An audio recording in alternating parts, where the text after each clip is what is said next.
Alright, so I'm gonna be making volcano. Alright. What are you doing right now? I'm making volcano. What do you put in there? Some food color. What color? So it's gonna be yellow and red.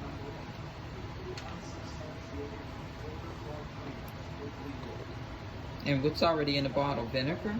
Alright, so yeah, I'm putting some two of these little food coloring things. And now you're adding... Some baking soda.